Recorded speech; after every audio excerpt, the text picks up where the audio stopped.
Welcome back to my channel. My name is Zachariah Connor, and I'm a guitar player from Corvallis, Oregon. I'm kind of an amateur, still learning this YouTube thing. So I thought I'd share with you another guitar of mine. This is my Teisco KEP-10t. It's a Japanese hollow body from 1965, and it's got a really cool vibe to it. It's definitely not perfect. It's definitely got some issues, which I'll talk about. But it's a really cool instrument, and kind of a good reminder of what budget guitars used to be, and kind of how far we've come.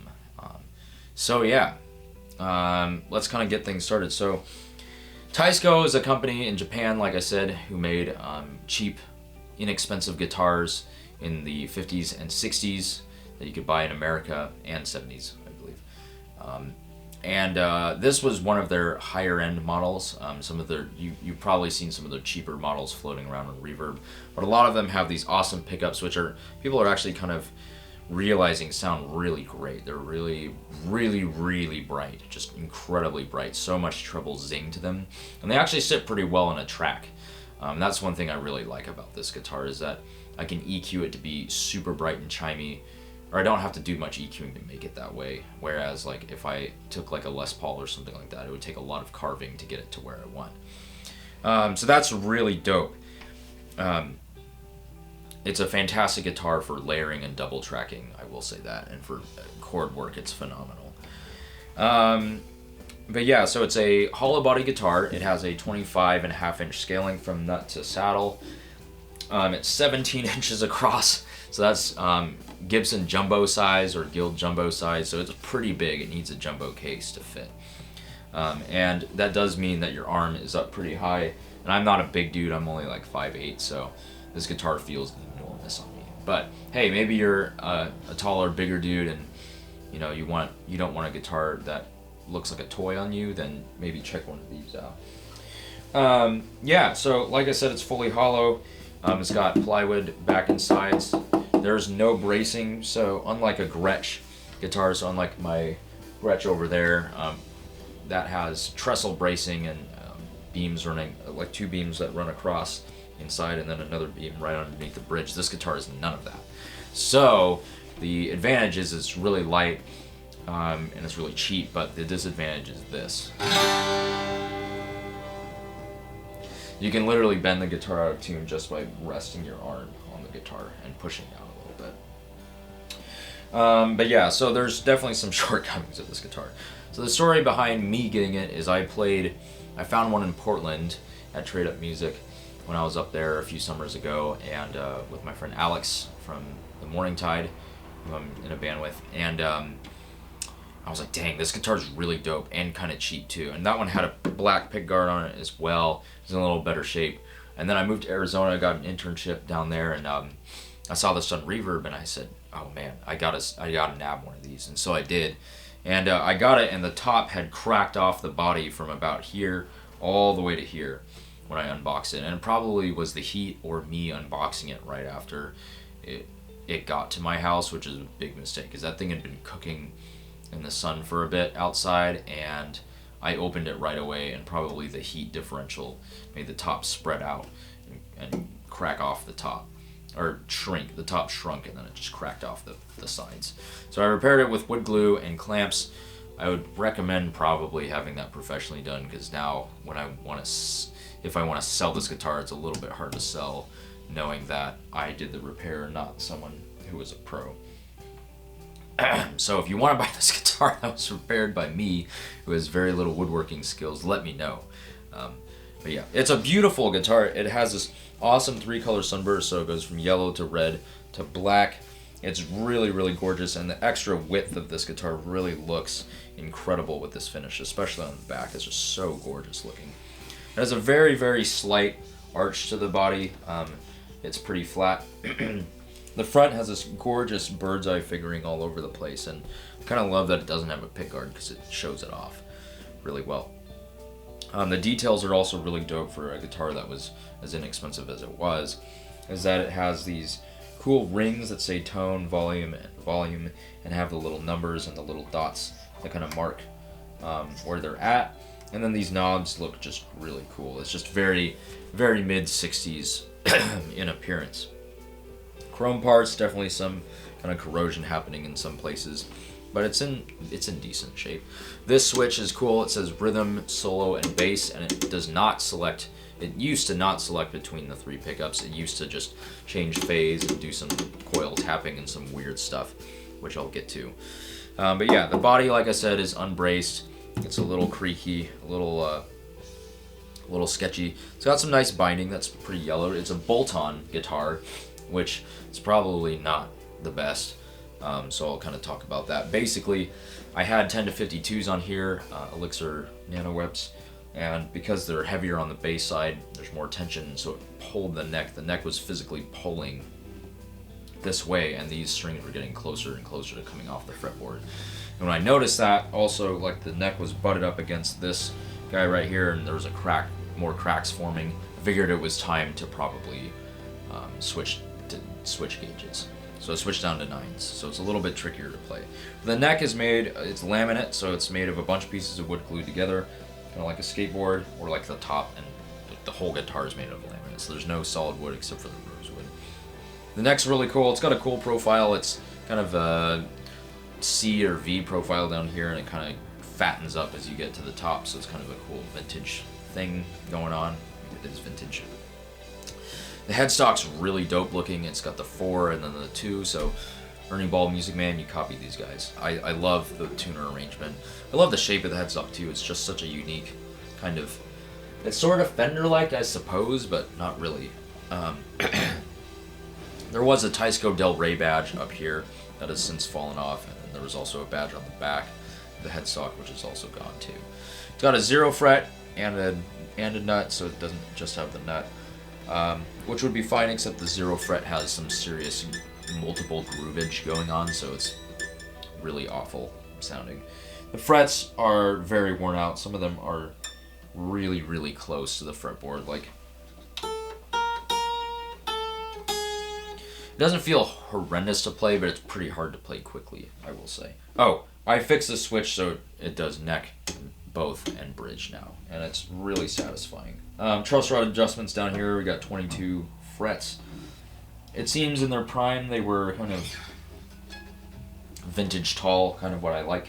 We got a trim system out here, which is kind of like a Bigsby, kind of not. It just kind of pivots instead of a roller that the strings wrap around.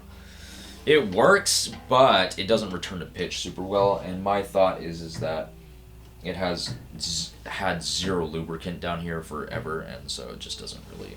The tremolo itself just isn't... Or vibrato itself just isn't super lubed. Roller bridge, really whack. There's only 2 tiny screws that keep it in place, but you don't really need to because all the pressure's going down.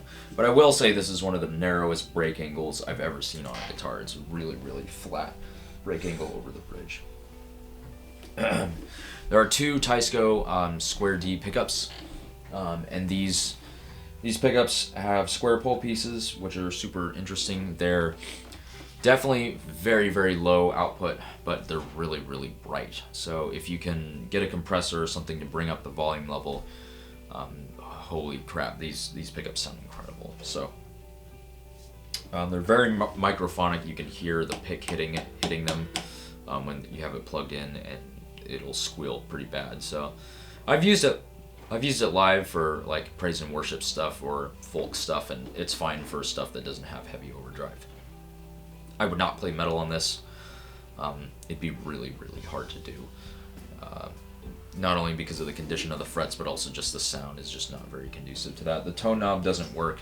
It's wired backwards, so you turn it at all and it just goes to Mud City. So I just leave it alone. But yeah, let me run through kind of the sounds of this guitar. It's only been slightly modified by me, and who knows? I might keep it forever. It's really cool. If I don't play it a lot, it might end up as a cool piece of history hanging on my wall. But yeah.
So it can play lead. You can do it. Praise and worship. I've done it. I've played it live. It does work. I do really love this guitar. It really sounds special, and it really has just such a special vibe. I'm just gonna finish off, but just by showing you what happens if I turn on my JHS Crayon, which is kind of like a fuzz pedal. So it's not too loud in here, but yeah. Let me turn that thing on and show you what happens.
Alright, that's been the Teisco KEP-10t. Thank you so much for watching. Please like and subscribe for more videos on guitars and guitar and pedals and amps and other stuff.